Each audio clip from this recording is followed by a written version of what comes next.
Torrential rains are hitting Mozambique. The floods we're seeing this year are of a whole new magnitude. The impact on drinking water is dire. I'm Marco Werman. And I'm Carolyn Beeler. Today, what people in Mozambique are facing. Also, a big trade deal between Europe and India gets struck during these turbulent times. It is a very complicated geopolitical environment. You never know who's going to be a friend one day and trade rival the other day. Plus, a new vaccine for tuberculosis is being developed for adolescents and adults. It could be a game changer in South Africa, where TB is rampant. M72 is probably the most exciting hope that we have for an effective vaccine. And drum and bass will never be the same after Sly and Robbie. That's all ahead today on The World. This is The World. I'm Carolyn Beeler. And I'm Marco Werman. Thank you for being with us. We begin today looking at a major trade deal. This is the tale of two giants. That's Ursula von der Leyen, president of the European Commission, and the giants she is referring to are India and the European Union. Two giants who choose partnership in a true win-win fashion. During her speech at a signing ceremony today in Delhi, von der Leyen called this the mother of all trade deals because of the massive quantity of money, goods, and consumers involved. The deal will create an open market for 2 billion people. Ishwar Prasad joined us to talk about it. He's a professor of trade policy at Cornell University. This is a pretty big deal, and it's going to bring down tariffs on these countries' bilateral trade to very low levels, and for some products it will go down to zero. And this will cover nearly 95 to 99% of trade in goods between the two countries. And given that India is one of the fastest growing emerging market economies in the world, and indeed one of the fastest growing markets in the world, so putting those two economies together is really a big deal. So really, really a big deal, as you say, for the whole global economy. Let's look at India first, what the impact is there. What does India stand to gain with this deal? So India has at the moment been buffeted by two forces that the rest of the world is dealing with as well. The US has imposed very large tariffs on India, up to about 50% on most of its exports by now. And India is very fearful of being crushed by Chinese exports. So it has been looking to diversify its markets. And this deal will give India access to EU markets for a lot of things that it produces, like textiles, engineering goods, handicrafts, footwear, apparel, and so forth. So it could be quite a big boost for Indian manufacturing. So some of what might have been made to be sold into the U.S. market is likely to shift to be sold into the European market. Is that fair to say? That's right. And India has been looking to diversify its export markets because the reality that India and most other countries face right now is that it is a very complicated geopolitical environment. You never know who's going to be a friend one day and trade rival the other day. So India is looking to diversify, and certainly gaining access to the European Union's market is to give its own manufacturing sector a boost. India has a history of having a protectionist trade policy. It has some of the highest tariffs in the world. Is this kind of a larger shift in overall trade policy for India? You know, India has this notion of being taken advantage of by foreign trading partners going back to the time of the British when they ruled India. So since independence in 1947, actually, India has had this policy of self-reliance, or Swadeshi, as it is referred to, and India's socialist governments have tended to keep the economy protected from foreign competition. So how unique is this for India, this trade deal? So this is quite atypical because India has been quite wary of opening up its markets to foreign trading partners because there is a sense that its manufacturing firms may not be able to stand up to foreign competition. So for India to sign such a sweeping trade deal with a major trading partner is really quite remarkable. You mentioned kind of just less certainty in the global economy. Is that the major reason why India is shifting its trade policy right now, or are there other reasons? It's India, it's the European Union, it's practically every country, because what the world is facing right now is the largest economy in the world, the United States, which is taking a hostile approach to free trade and putting up tariff barriers. China, the second largest economy in the world, is trying to present itself as the defender of free trade, but the entire world is terrified about being crushed by Chinese exports because the Chinese economy right now is highly reliant on exports for growth. So the rest of the world is scurrying for cover from these two superpowers, and they're doing it by aligning among themselves and creating trade deals that will bypass the US and China. And by being crushed by Chinese exports, do you mean that locally produced goods will no longer be purchased if inexpensive Chinese goods continue to flood markets around the world? That's exactly right. China is dominating manufacturing around the world, from very low-tech products to very high-tech products like electric vehicles and solar panels and so forth. So any country that has a major manufacturing sector, and this includes major European economies like Germany and France, but also emerging market countries like India, are all very fearful of developing a closer trade relationship with China because they don't feel that their manufacturers can compete with the Chinese, who are super efficient. Interesting side note there with China. Thank you. I want to get back to these two main countries in this deal and focus on the European perspective. What does Europe stand to gain here? This deal is going to give European exporters of machinery, chemicals, pharmaceuticals, automobiles, and even wines and whiskey much greater access to a market that is very fast growing, because India, like I said, is the fifth largest economy in the world right now. It is the fastest growing major economy in the world. With an expanding middle class, it wants high quality products. So for Europe, this could be a boon. So expanding middle class that might very well want to buy, a German car or French wine or something like that. Well, India is moving up the manufacturing chain in terms of producing higher quality goods. European goods certainly have a certain cachet. Right. Can't make French wine in Mumbai. There is pretty decent wine in India, but certainly it can't compare with the French bottle of Burgundy. And they make pretty good whiskey as well out in Europe. They do all right.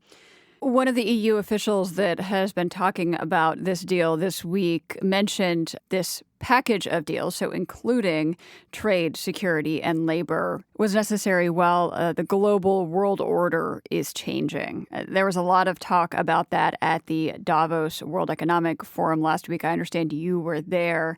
How do you see this deal with that backdrop? Last week, there was certainly a sense that that was a moment that marked a rupture in the world order. Around this end, it seems like most countries are coming to accept that instability is going to become the norm in the world order. And the way to deal with that instability is by diversifying relationships, becoming a little more self-reliant.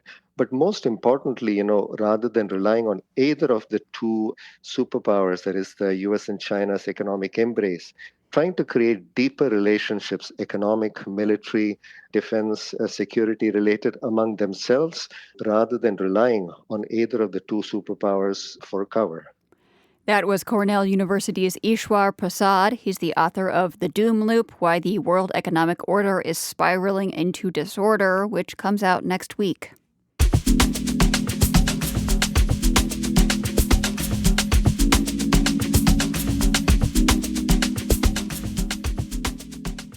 Europe's alliances with the U.S. are shifting. You can say that even about far-right populist leaders on the continent. Lately, they've been rebuking President Trump, criticizing his rhetoric and foreign policy, especially when it comes to Greenland. It is a very different picture from a year ago when some of the same lawmakers flew to Washington to attend Trump's inauguration. The World's Europe correspondent Orla Barry has more.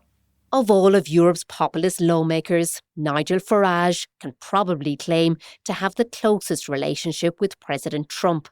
After all, Farage, who heads up the Reform UK party, was on the US campaign trail back in 2016. If I was an American citizen, I wouldn't vote for Hillary Clinton if you paid me. But aggressive rhetoric by Trump about seizing control of Greenland has made things awkward for his British ally. To have a US president threatening tariffs, unless we agree that he can take over Greenland by some means, this is a very hostile act. There's no other way I can put it. A few days ago, Farage changed his tune again, saying maybe US control of Greenland would be a good thing. Other far-right party leaders in Europe have taken a much more hardline approach. L'Union européenne doit activer sans délai ses instruments anti-coercition et assumer Jordan Bardella, president of the far-right National Rally Party in France, said that what the US was threatening amounted to coercion. The EU must hit back, he told the European Parliament, and target American services and exports. Danish MEP Anders Vistisen was more succinct. Let me put this in words you might understand. Mr. President.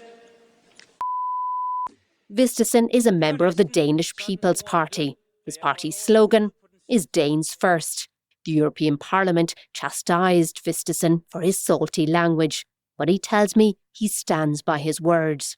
I think it was very necessary to give a very direct and blunt statement to the president. I think me and many Danes are fed up with this kind of rhetoric coming out of the White House, and I don't really see any use or need to be diplomatic in my response to him. Just 1 year ago, Vistisen's party leader was posting selfies from Mar-a-Lago, Trump's private resort in Florida. Vistisen dismisses my suggestion that his position today is a bit hypocritical. He was at Mar-a-Lago for a conference of the Jewish Association, and we are a party very close to the Jewish nation of Israel, and so I don't see any problem in my president going to speak in a Jewish conference in Florida or anywhere else in the world. How populist lawmakers in Europe have responded to President Trump this past month may have less to do with Greenland and a lot more to do with their own voters back home. If you look at public opinion today, that even amongst kind of more right-wing leaning or even more extreme right-leaning voters, Trump's behavior is not necessarily super popular. Catherine de Vries is a politics professor with the IE University in Madrid. A Europe-wide poll last month showed 89% of Danes have a negative view of Trump. In Germany, the figure was 81%, in France, 75%. Scott Lucas, an international politics professor at University College Dublin, says the French far-right party has been very careful about keeping its distance from the US administration for some time. In the French political context, they want to be seen as their own party with their own issues, their own projection of what France means. They don't need the Trump people to be doing this. Lucas says the AfD, Germany's far-right party, has had a much closer relationship with the US government. In Munich last year, US Vice President J.D. Vance delivered a speech widely seen as signalling support for the AfD. Zsuzsanna Weig with the German Marshall Fund in Berlin says that endorsement gave a real boost to the party's leader, Alice Weidel. Alice Weidel, for example, gained legitimization of a very powerful administration that essentially recognized AfD as a legitimate political force while the party has been under criticism domestically.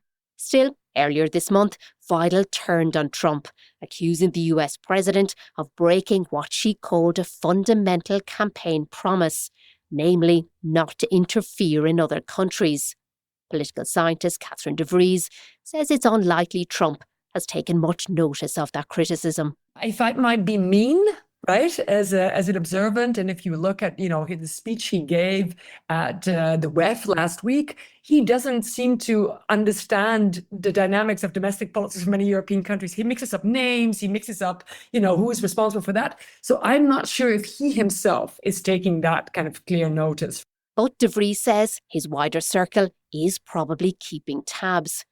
J.D. Vance and advisors like Stephen Miller may be paying attention, but Scott Lucas says right now Europe's far-right parties are not the main concern of the US administration. I think if they were to go deep dive on this, I think maybe they're like, wait a minute, you're not backing us up here.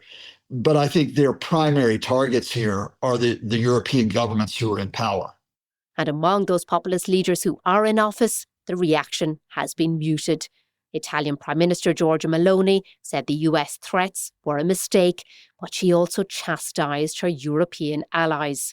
Lucas says Europe's far-right parties do still share many of Trump's views, especially on immigration, but openly aligning with the US president right now could be a political liability. For The World, I'm Orla Barry.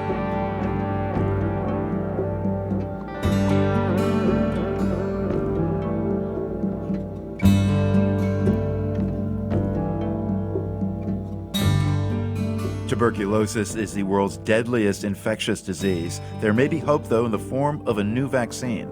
That's up next here on The World.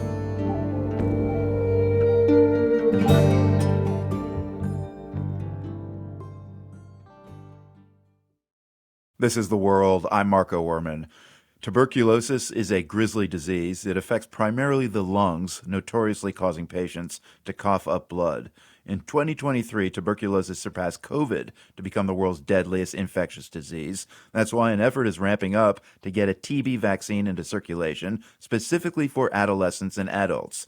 Elna Schutz reports from South Africa, one of 7 countries where the vaccine for adults is being tested.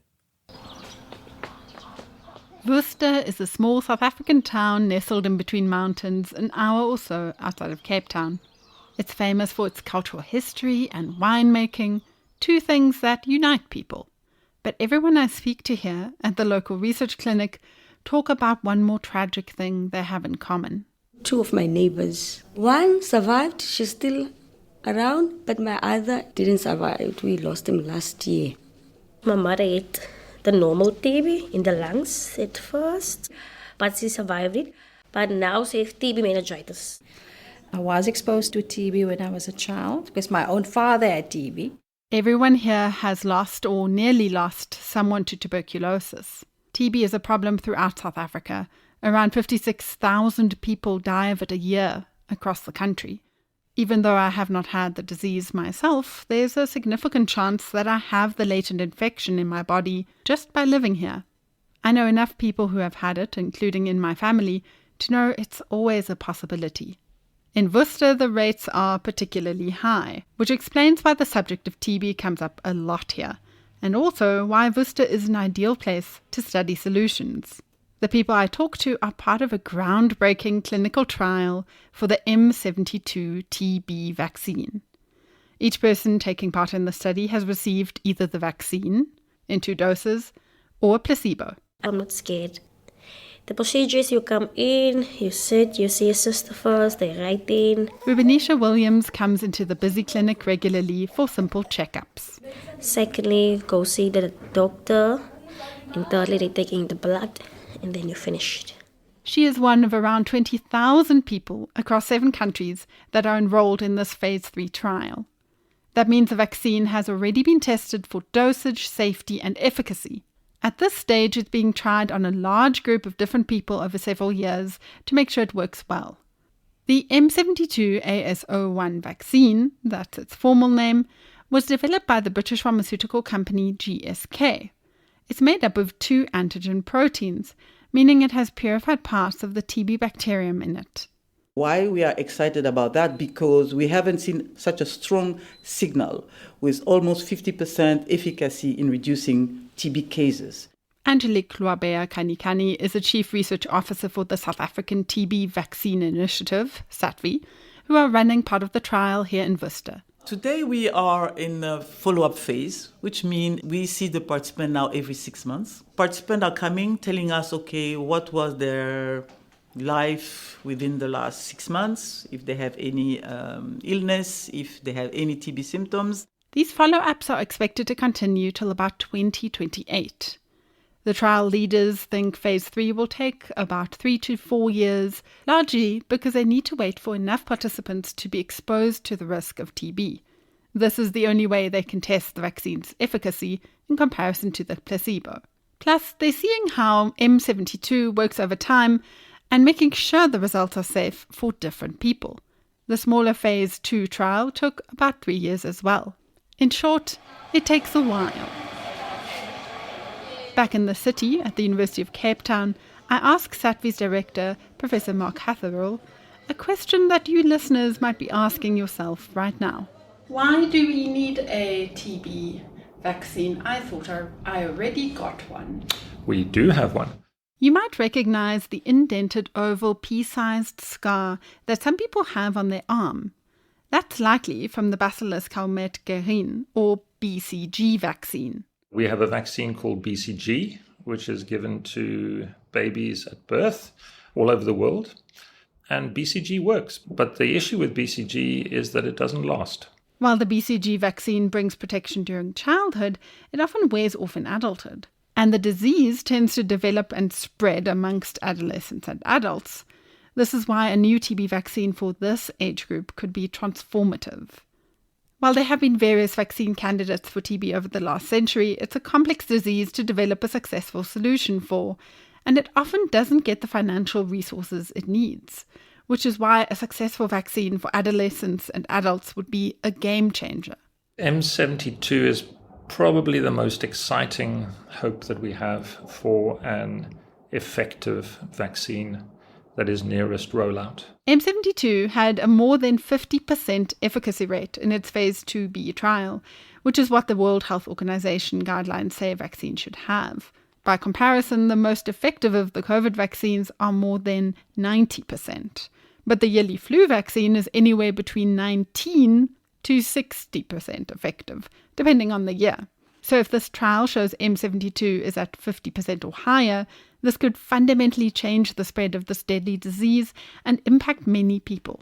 It would have huge impact, primarily on sub-Saharan African countries and Southeast Asian countries where the tuberculosis burden is highest. So even a vaccine that has 50% efficacy can save millions of lives and avert tens of millions of cases of TB over let's say a 20 to 30 year trajectory. But getting the vaccine into people's arms isn't a quick process. Let's say in South Africa, the Department of Health of South Africa or another country would have to be satisfied that in that particular country that the benefits outweigh the risks. And then there's all the questions of, if you roll it out, where do you roll it out to first? And who do you roll it out to first?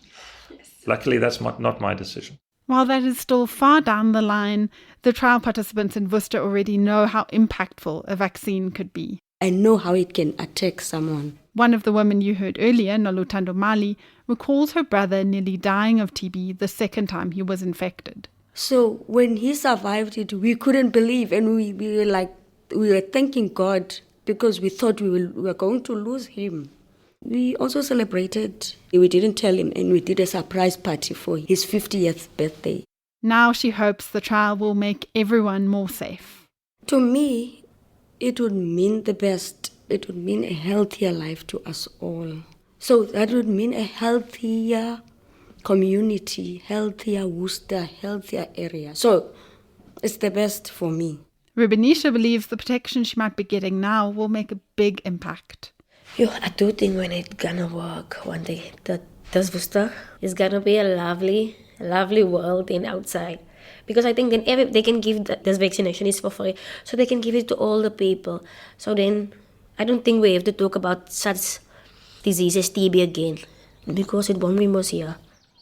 That's the hope here, that in some way vaccines like the M72 can fundamentally change the impact of deadly infectious diseases, one small town at a time.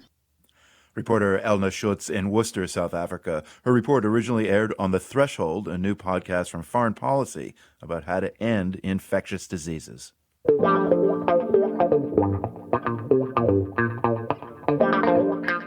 More stories from around the globe still coming your way this hour. You're listening to The World.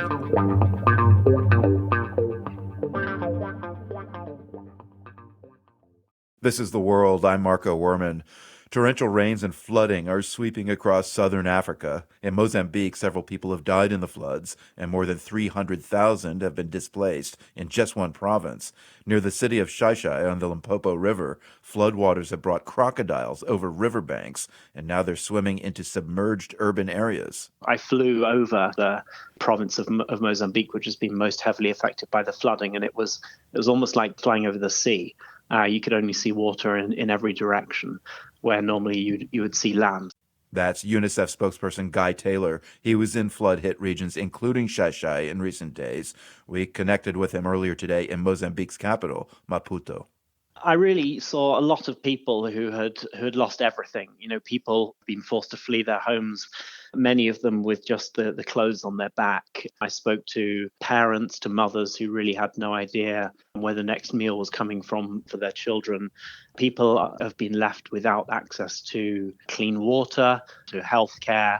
There are around 220,000 children who've been cut off from their schools. And so it's really quite a desperate situation for many people in Mozambique at the moment. As you say, additional risks coming from things like crocodiles, putting people in even greater danger. and many people cut off completely from support. We now have, huge numbers of people who are in the proximity of water that is standing still for long periods of time. There is a certainly very big risk of further outbreaks of cholera, of malaria, of typhoid, of diarrhea, as I mentioned just now, all of those putting children at very serious risk. So what is the situation on that front when it comes to clean water right now? Even before this current crisis, only a very small proportion of the population of Mozambique had access really to safely managed drinking water. Very few households have basic hand washing facilities. Flooding, of course, contaminates already unsafe water sources, and that again dramatically increases the risk of things like cholera, which can be particularly dangerous for children. So we're working as UNICEF in support of the government and together with humanitarian partners to try to bring essential supplies to people with which they can purify water, that they can store water. We're working to ensure that essential services get back online. Floods obviously can be unpredictable. So with malaria and cholera, how do you prepare for that inevitability when it does flood? Mozambique in recent years has been hit pretty much every year by a tropical cyclone, and flooding has become increasingly frequent, although the floods we're seeing this year are of a whole new magnitude. So we're able to pre-position large quantities of supplies, things like water purification, chemicals and tablets, medications, medical supplies, teaching and learning materials, all the kinds of things that people need in the wake of an emergency to keep safe and keep well. We've also been receiving some excellent support from some of our major international partners. Just yesterday morning, a Boeing 747 jumbo jet arrived loaded with almost 90 tons of supplies paid for by the European Union. But as I said, the response remains seriously underfunded and additional support is urgently needed. What are you able to say about why the floods this year are of this whole new magnitude? Well, I'm not a meteorologist or a climate change expert, but from all the experts that I speak to, I think it's not really contested, particularly that, Mozambique is really suffering the brunt of climate change, of the climate crisis. I mean, the cyclones are a good example. So a decade ago, cyclones were a fairly infrequent occurrence in Mozambique. In recent years, we've had almost every year, we've had a tropical cyclone. And during last year's cyclone season, we had 3 severe tropical cyclones, which caused devastation over large parts of the country. This rain that we've seen here in recent weeks has been exceptionally heavy and persistent, continuing over a period of several weeks without rest. That has filled up many of the dams upriver in South Africa and in Mozambique, and caused many of the rivers which cross Mozambique to break their banks and cause this very, very extensive inundation. So I think, the people and particularly the children of Mozambique are really suffering from changes to the climate, which they themselves have had very little effect on. Mozambique is not a large emitter of carbon. It's a country with very low development indicators, but nevertheless is really suffering the impact. So a lot of residents in this area, as you likely saw, they live in homes made of mud brick. How does that type of housing hold up in heavy rains? It doesn't hold up well at all. Many people in Mozambique live in homes made of mud, of adobe, of branches, of simple sheet metal, and those are destroyed very easily and very quickly by these kind of emergencies, and they certainly are not able in any shape or form to prevent the entry of water or wind. The other thing is that many people are living off subsistence agriculture. They may have a small plot of land where they're growing a few basic crops. And so when this kind of flooding hits that, they're left without essentially the land and the crops and the animals which they rely on to feed themselves. And that, again, has a particularly serious impact on children when their parents aren't able to, feed them a nutritious diet, and then they fall victim to malnutrition. Time is really of the essence with emergencies like this. There are children and families right now who are out there with nothing in very, very desperate circumstances. They can't afford to wait. Right. Wow. Many layers of impact. Finally, Guy, I was looking at some aerial photos of the flooded areas, and the term floodplain seems appropriate. I mean, it looks like the water has nowhere to go. So is there anything that can be done to reduce the impact of future floods in this part of Mozambique? Well, I think there is a need to invest more in preparedness, in resilience, in early warning systems. So the government of Mozambique and UNICEF and other organizations have been doing a lot of work on the early warning systems. So making sure people, have the information they need to stay safe in these kind of emergencies, that they're aware of risks of things like cholera, the importance of purifying water, of making plans to evacuate in advance. And I think, while the full toll of this emergency in terms of number of deaths is yet to be taken, it does look like the death toll, at least so far, is probably lower than in past emergencies. And this is something we've also seen with recent cyclones compared to some of the earlier ones, which had much higher death tolls. So I think investing in early warning is really paying off. But really, I must say the response here is quite overstretched. That was UNICEF spokesperson Guy Taylor speaking with us about heavy rains and flooding in Mozambique. He joined us earlier today from the capital, Maputo.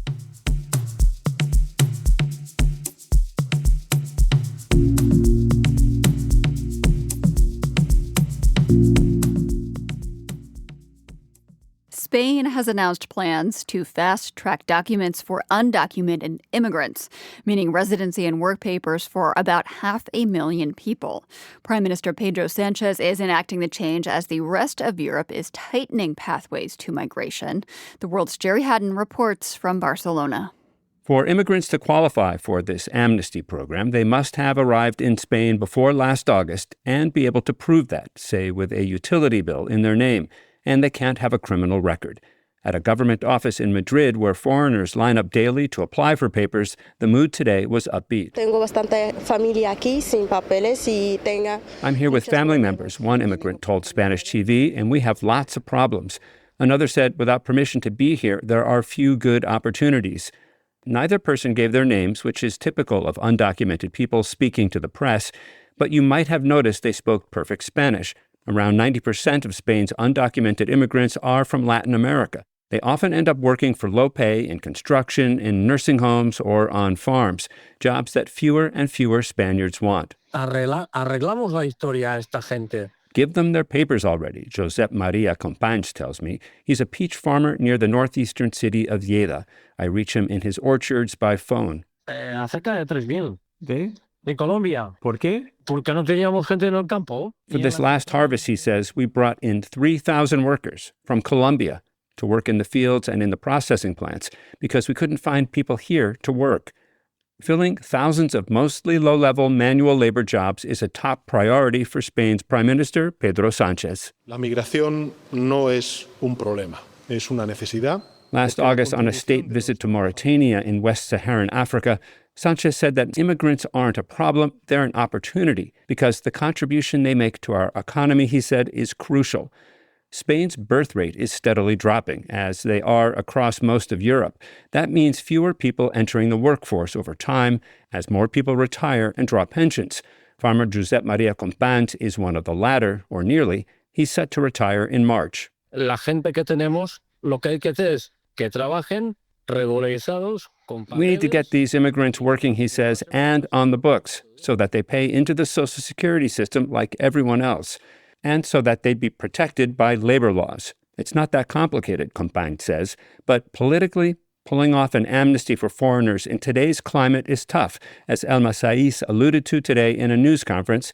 She's a spokeswoman for the Sanchez government. Quiero pensar que vamos a ser semilla y germen. I'd like to think that with these measures, we'll slow the advance of far-right extremists who are trying to gain ground in Spain, she said. Spain's Vox party, now polling a strong third in national surveys, has put expelling migrants high on its to-do list. It blames non-Spaniards for many of the country's woes, and its message is gaining traction, especially among young men. But proponents of the amnesty point out that it's happened before, the last time being in 2005, when the government regularized nearly 600,000 people, many of whom have been paying into the system since. For The World, I'm Jerry Haddon, Barcelona.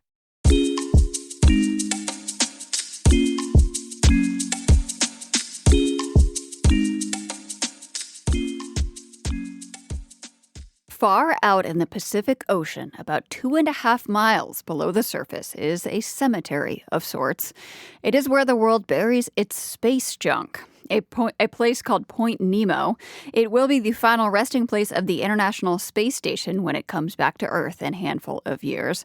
Moriba Jah is a professor of aerospace engineering at the University of Texas at Austin. He also goes by another title, Space Garbage Man. He told me earlier today space agencies try to target this little bit of ocean between Chile and the Marshall Islands. When big space objects re-enter, they tend to have a higher than zero probability in surviving reentry, not fully burning up. So in an effort to try to avert any sort of human loss of life or things of that nature, they plan to have it re-enter in a place over the ocean so that the impact, if any, is in the water. Given that, choosing the place that's most distant from any human being possible, there you have it. It's Point Nemo. So spaceships, things like that, do not get towed out to this place. They actually just crash land when they are decommissioned from being in orbit. Absolutely correct. So is it actually all at one point, or is it kind of spread out over a bit of an area? It seems like it would be very hard to hit the exact same GPS point every single time. Yeah, so it's definitely not like a bullseye or anything like that. It's better to consider it like a region. Instead of Point Nemo, it's better to think of it as Area Nemo or something like that. Area Nemo, I like that. How long have we been dumping our space garbage there? Ever since the space age was started in 1957 with the launch of Sputnik, ever since we've been launching stuff, we've been trying to figure out where and how to get these things down and do it safely for people. So I guess that's the other thing too, is that Area Nemo, let's just call it that from now on because I like the name. Kind of like Area 51, but for spacecraft. So yeah, Area Nemo is probably toxic and not so good for life in the ocean. That's what I was going to ask about next. I mean, it seems like there's a lot of bad, toxic stuff that would be required on a space station. Fuel, things like that. Isn't this bad for the environment to be sinking them in the ocean? Yeah, absolutely. But it goes part and parcel with, humanity or the people that make the decisions. A lot of them say, hey, the ocean is big. And that sort of mentality invites the ability to just extract and exploit, land, air, and ocean now included. So yeah, it's detrimental to the environment. It's not a good thing. It'd be better if we could find a way to recycle the space station on orbit without having to bring it down. But we're not there yet, even though I'm pushing for something like that. And you can't just leave it up in space because then it could break apart into lots of pieces and become dangerous. Yes, absolutely. And not only that, but if the thing re-enters on its own, then it could land in populated areas and be pretty catastrophic when it comes to humans. Is there data or are there studies showing that it is, in fact, harmful to marine life? No. So, here's the thing, right? We know that a lot of the materials on board of these objects is toxic in general, and we know that it's in the ocean. So we know that the toxicity is in the ocean. But to what extent is the detriment? That's the thing that we haven't quantified. How would this space recycling program that you mentioned work?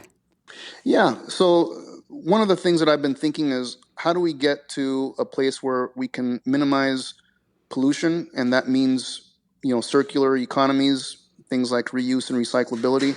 So I've been thinking about how the world space agencies, if they did the responsible thing, basically find ways to get science and technology to create on-orbit recycling stations and be able to design objects out of materials that can be repurposed, that can be broken down into basic elements and reconstituted through things like 3D printing to basically avoid having to launch so many things into space and even avoid virgin material extraction from mines and that sort of stuff with rare earth elements and stuff like that.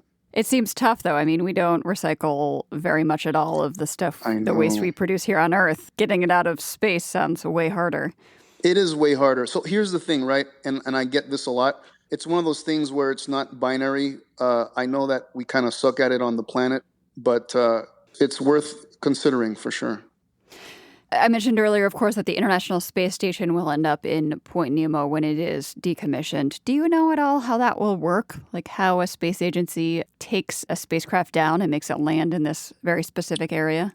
Yeah, they do a planned maneuver. They say, well, if we burn this much fuel and force the thing into the atmosphere, it'll hit the atmosphere at this angle. And we have models that kind of predict how the breakup will happen given, winds and these sorts of conditions, what the atmospheric density is going to be on that day as it happens and that sort of stuff. Of course, that puts uncertainty into things. There are lots of errors in the models. They're not completely accurate, but give us a rough guess of where in Area Nemo the thing will actually hit. Mm. So how much space junk is down there in Point Nemo or Area Nemo? We haven't been able to really quantify that sort of stuff because, we don't have any cameras out there to monitor what actually does come in and make it to the surface. So it's just guesses. I mean, I think it'd be awesome if somebody like, James Cameron, instead of going to the Titanic, go to Area Nemo and basically provide us all with images of exactly what that thing looks like. Because I think it would give a lot of visibility to humanity of what the problem is. Sounds like a great idea for a future project. I'm in. Oh, yeah. Maury Baja joined us from the University of Texas. He's a professor of aerospace engineering.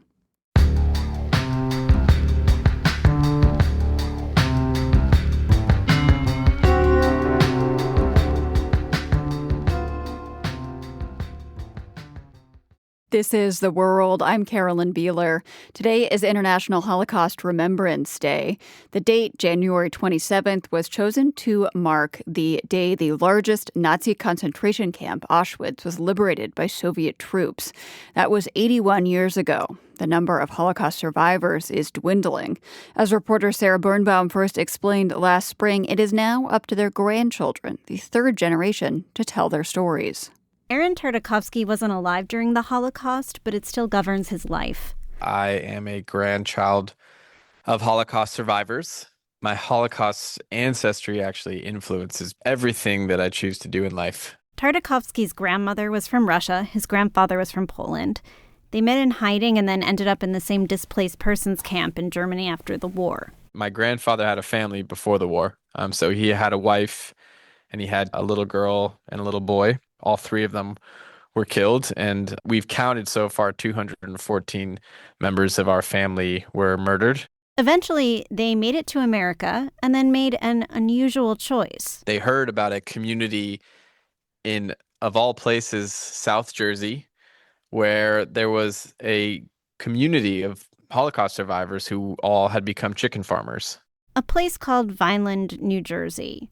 His family didn't have an agricultural background. His father was actually from a well-established business family. They had a big leather goods empire. They were kind of like the Ferragamos of Poland. And all of a sudden, he became a chicken farmer. And so people would ask him, Yosel, what are you doing on a chicken farm? And he said in Yiddish, mit de Kinder, die darf nicht reden kein English, which means, well, with chickens, you don't have to speak English. When Tartakovsky was a kid, he didn't tell people where he grew up in San Francisco that his grandparents were Holocaust survivors. Not because he was embarrassed and not because he was worried about anti-Semitism. The main reason why was that it was just so deeply personal and so deeply painful. I almost didn't want to burden others. How do you casually talk about over 200 members of my own family were murdered? It's just such an unfathomable level of loss. Tartakovsky only started sharing as he got older. Especially as the survivors enter the twilight of their lives, I feel a certain obligation to, as a living connection to that history, to tell that history. He runs a group for other grandchildren of Holocaust survivors and has made a documentary with his family about his grandparents. The third generation has been speaking out for years, but it's only recently that their stories have taken center stage. The clearest example is Jesse Eisenberg's film A Real Pain. In that movie, two cousins go on a Holocaust memorial tour to Poland. In this scene, David, who's Eisenberg's character, is at a restaurant with his Jewish heritage tour group. His cousin Benji has had yet another outburst and has left the table. I mean, he's always been like up and down, you know, like he's sensitive and he like sees people so clearly, you know, but then you say the wrong thing and like something switches.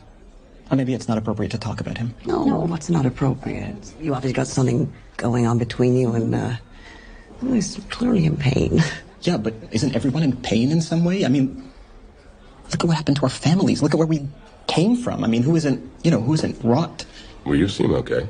I'm not, though. I'm not. I just, like, take a pill for my OCD, you know, and I jog, and I meditate, and I go to work in the morning, and I, like, come home at the end of the day, and I, like, move forward, you know, because I know that my pain is unexceptional. Andrew Greenwald can't remember a time when he didn't know about the Holocaust. My grandfather would tell me stories about the war and the camps and his family from when I was very young, very, very young. All 4 of his grandparents are survivors, and when he was little, he spent a lot of time hanging out with them and all their friends, who are also all Holocaust survivors. There was nobody in that group, whether it be like the people who I would go see in temple with them or who would be at my grandparents' on a weekend or for a birthday party. Nobody was not a character. There is a lot of drama and a lot of love. Greenwald is a new father, and he just wishes his son Cedar could have known them. You know, I kind of wish that Cedar could have experienced the feeling of that community and just being ensconced in it and like feeling the feeling of tension and camaraderie and pain and joy and complexity, and also just like the sheer chutzpah and personality. Greenwald says their lives were inspiring. Out of the horrors and the will to survive and to remember their families that they lost, they're going to come to a new land. They're going to create a family of their own. They're going to love that family maybe sometimes a little bit too much and a little too hard, and expect maybe a little bit too much from those people. But there's like an intensity there that's just totally invigorating and a huge point of strength. He hopes to pass that down to his son. Andrew Greenwald and the others are the last generation who will ever know the survivors and hear their stories firsthand. And it's not just the stories he wants to pass down. It's the feeling of being with them, of sitting on his grandparents' floor, surrounded by brave, complicated, and traumatized people. He just hopes he can convey it properly. For The World, I'm Sarah Birnbaum. The World is produced by GBH and PRX, broadcasting weekdays from the Nan and Bill Harris studio in Boston and from the Department of Communication at UC San Diego. Find us online anytime at theworld.org and check out more of our reporting on YouTube. It is also where you can subscribe to our YouTube channel. I'm Carolyn Beeler. And I'm Marco Werman. Join us right back here tomorrow.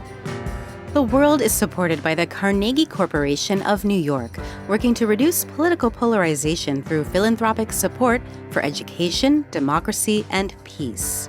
More information at carnegie.org. By the Lumina Foundation, committed to a fair, universal system for learning beyond high school that offers every American the chance for a better life. LuminaFoundation.org. By the PRX Ambassador Council, whose members include Judy Piggott, the Gruber Family Foundation, the Schmidt Family Foundation, and Gavin Salmonese, LLC. The World's theme music is composed by Ned Porter. The World is a co-production of GBH Boston and PRX.